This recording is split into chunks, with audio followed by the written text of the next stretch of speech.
S, ಪೊಲೀಸರು ಆಕ್ಷೇಪಣೆ ಸಲ್ಲಿಸಲಿ ಅಂತ ಜಡ್ಜ್ ಹೇಳಿದ್ರು.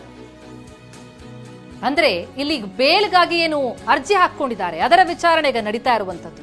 ಅದಕ್ಕೆ ಪೊಲೀಸರು ಆಕ್ಷೇಪಣೆಯನ್ನ ಸಲ್ಲಿಸಲಿ ಅಂತ ಜಡ್ಜ್ ಹೇಳಿದ್ದಾರೆ. ಒಂದು ಕಡೆ ಅಶೋಕ್ ಹಾರ್ನಹಳ್ಳಿ ಸಿಟಿ ರವಿ ಪರ ವಕೀಲರು ರಿಮಾಂಡ್ ಅರ್ಜಿಯಲ್ಲಿ ಏನಿದೆ, ಏನ್ ಲೋಪಗಳಿವೆ ಅದೆಲ್ಲದರ ಬಗ್ಗೆ ಮಾಹಿತಿಯನ್ನ ಕೋರ್ಟ್ನ ಎದುರುಗಡೆ ಇಡ್ತಾ ಇದ್ರು. ಈ ಸಂದರ್ಭದಲ್ಲಿ ಪೊಲೀಸರು ಆಕ್ಷೇಪಣೆಯನ್ನ ಸಲ್ಲಿಸಲಿ ಅಂತ ಜಡ್ಜ್ ನುಡಿದಿದ್ದಾರೆ. ಬೆಂಗಳೂರಿನ ಜನಪ್ರತಿನಿಧಿಗಳ ಸೆಷನ್ಸ್ ಕೋರ್ಟ್ನಲ್ಲಿ ನಡೀತಾ ಇರುವಂತಹ ಸಿಟಿ ರವಿ ಬೇಲ್ ಅರ್ಜಿ ವಿಚಾರಣೆಯ ಬೆಳವಣಿಗೆಗಳನ್ನ ನಿಮ್ಮ ಎದುರುಗಿಡ್ತಾ ಇದ್ದೀವಿ. ವಾದ ಪ್ರತಿವಾದ ಏನಾಗ್ತಾ ಇದೆ ಅನ್ನೋದನ್ನ. ಈ ಕೇಸ್ನಲ್ಲಿ ಮಧ್ಯಂತರ ಜಾಮೀನನ್ನ ನೀಡಬೇಕು. ಸಿಟಿ ರವಿ ಪರ ವಕೀಲರಾದಂತಹ ಅಶೋಕ್ ಹಾರ್ನಹಳ್ಳಿ ಅವರು ವಾದ ಮಾಡ್ತಿದ್ದಾರೆ. ಸೆಕ್ಷನ್ಗಳನ್ನ ಕೂಡ ಅದಕ್ಕೆ ಉಲ್ಲೇಖಿಸಿದ್ರು. ಬೇಲೆಬಲ್ ಇದೆ ಅನ್ನುವಂತಹ ಮಾಹಿತಿಯನ್ನು ಕೊಡ್ತಿದ್ದಾರೆ. ಈ ಕೇಸ್ನಲ್ಲಿ ಮಧ್ಯಂತರ ಜಾಮೀನನ್ನ ನೀಡಬೇಕು ಅನ್ನೋದು ಸಿಟಿ ರವಿ ಪರ ಹಿರಿಯ ವಕೀಲರ ವಾದ. ಅಶೋಕ್ ಹಾರ್ನಹಳ್ಳಿ ವಾದ ಮಾಡ್ತಿದ್ದಾರೆ.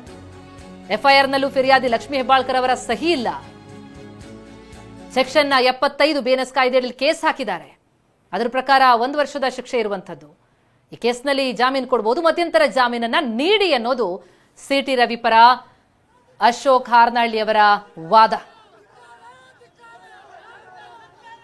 ಅರೆಸ್ಟ್ ಆಗಿರುವ ಸಿಟಿ ರವಿ ಅವರ ಬೇಲ್ ಅರ್ಜಿ ವಿಚಾರಣೆ ಈಗ ನಡೀತಾ ಇದೆ ಜನಪ್ರತಿನಿಧಿಗಳ ವಿಶೇಷ ನ್ಯಾಯಾಲಯದಲ್ಲಿ. ಲಕ್ಷ್ಮೀ ಹೆಬ್ಬಾಳ್ಕರ್ ಪರ ವಕೀಲ ಶ್ಯಾಮ್ ಸುಂದರ್ ಅವರ ವಾದ ಮಂಡನೆ ಶುರುವಾಗಿದೆ. ಆರೋಪಿ ಅಸಂವಿಧಾನಿಕ ಪದವನ್ನ ಬಳಸಿದ್ದಾರೆ. ವಕೀಲ ಶ್ಯಾಮ್ ಸುಂದರ್ ಅವರು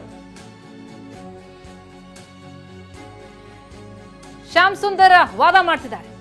ನಿಮ್ಮ ಲೀಡರ್ ಸಂವಿಧಾನದ ರೆಡ್ ಬುಕ್ ಇಟ್ಕೊಂಡು ಓದ್ತಾರೆ, ಆದ್ರೆ ಅವರಿಗೆ ಅದರೊಳಗೆ ಏನಿದೆ ಅನ್ನೋದು ಗೊತ್ತಿಲ್ಲ ಅಂತ ಸಿಟಿ ರವಿ ಪರ ವಕೀಲರಾದಂತಹ ಅಶೋಕ್ ಹಾರ್ನಹಳ್ಳಿ ಅವರು ಕೌಂಟರ್ ಕೊಟ್ಟಿದ್ದಾರೆ.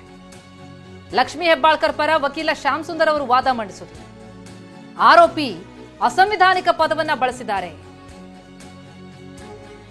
ಅದಕ್ಕೆ ಶ್ಯಾಮ್ ಸುಂದರ್ ಅವರ ವಾದಕ್ಕೆ ಅಶೋಕ್ ಹಾರ್ನಹಳ್ಳಿ ಅವರ ಪ್ರತಿವಾದ.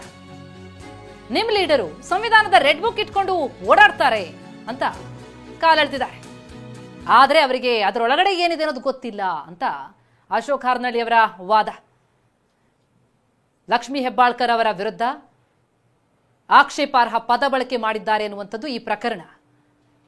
ಹಾಗಾಗಿ ಎಫ್ಐಆರ್ ಆಗಿ ಅರೆಸ್ಟ್ ಆಗಿ ಈಗ ಬೆಳಗಾವಿ ಜೆಎಂಎಫ್ಸಿಯಿಂದ ಬೆಂಗಳೂರಿನ ಜನಪ್ರತಿನಿಧಿಗಳ ನ್ಯಾಯಾಲಯದಲ್ಲಿ ವರ್ಗಾವಣೆಯಾಗಿರುವಂತಹ ಕೇಸ್ನ ಅರ್ಜಿ ವಿಚಾರಣೆ, ಬೇಲ್ ಅರ್ಜಿ ವಿಚಾರಣೆ ನಡೀತಾ ಇರುವಂಥದ್ದು. ಸಿಟಿ ರವಿ ಪರ ಅಶೋಕ್ ಹಾರ್ನಹಳ್ಳಿ ಅವರು ವಾದ ಮಾಡ್ತಿದ್ದಾರೆ. ಹೆಬ್ಬಾಳ್ಕರ್ ಪರ ಶ್ಯಾಮ್ ಸುಂದರ್ ಅವರು ವಾದ ಮಾಡ್ತಿದ್ದಾರೆ.